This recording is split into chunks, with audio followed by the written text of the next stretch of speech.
परमेश्वर की स्तुति हो।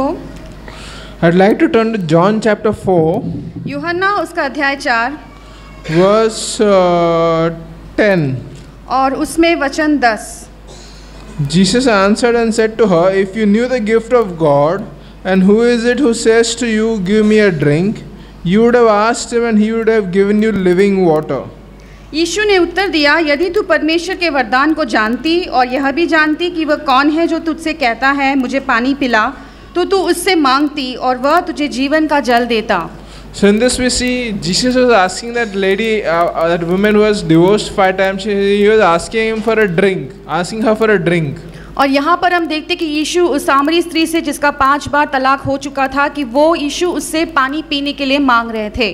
And this lady just saw and said, "You're a Jew, I am a Samaritan. Why are you asking me for a drink?" और वो स्त्री उससे कहती है कि मैं एक सामरी हूँ, तुम एक यहूदी हो, तुम मुझसे क्यों पीने के लिए पानी मांग रहे हो? But we see here what Jesus said. If you knew who asked you for a drink, you would have given him.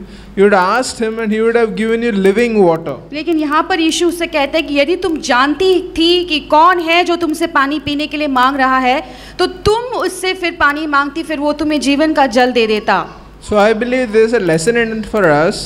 मुझे विश्वास है कि इसमें हमारे लिए एक सीख है। When Jesus asks us for a drink, Jesus is thirsty for our coming to him. He is thirsty for our presence. He is waiting for us to come to him. कि जब यीशु हमसे मांगता है कुछ पीने के लिए, इसका मतलब यह है कि यीशु को खुद एक प्यास है कि हम उसकी उपस्थिति में प्यास से आएं।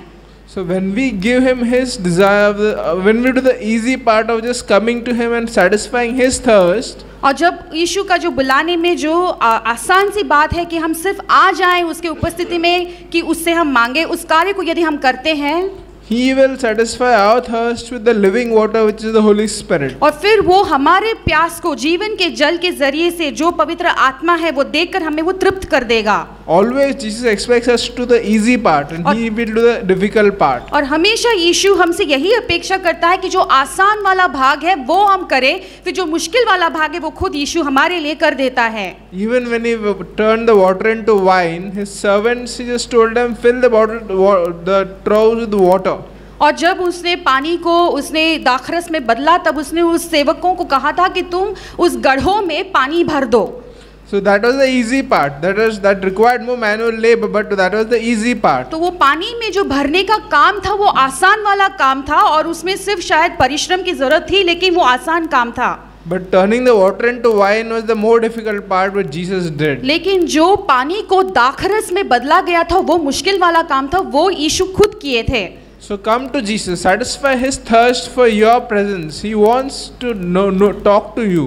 और इसलिए तुम यीशु के पास आ जाओ। यीशु की खुद की जो प्यास है, वो प्यास जो चाहता है कि तुम प्यास लेकर उसके उपस्थिति में आओ, तुम उस प्यास को बुझाने के तुम उसके उपस्थिति में आ जाओ। And if you just come to him and confess your sins and just ask him in faith, he will fill you with the living water. और यदि तुम उसकी उपस्थिति में आते हो, अपने पाप को कबूल करते हो और उस पर विश्वास कर उससे पवित्र आत्मा की मांग करते हो, तो जीवन की बहती हुई नदियों से वो तुम्हें भर देगा। This is my passion too, that I want to be filled with the living water, rivers of living water flow from my life and bless everyone on the face of the earth. और ये मेरे लिए एक इच्छा है, मेरे लिए एक जुनून है कि मैं भी यीशु मसीह से वो जीवन के जल को पालूं और मेरे अंदर से जीवन की बहती हुई नदियां बहें और जितने लोग हैं वो भी मुझसे आशीष पाएं। Praise God. परमेश्वर की स्तुति हो।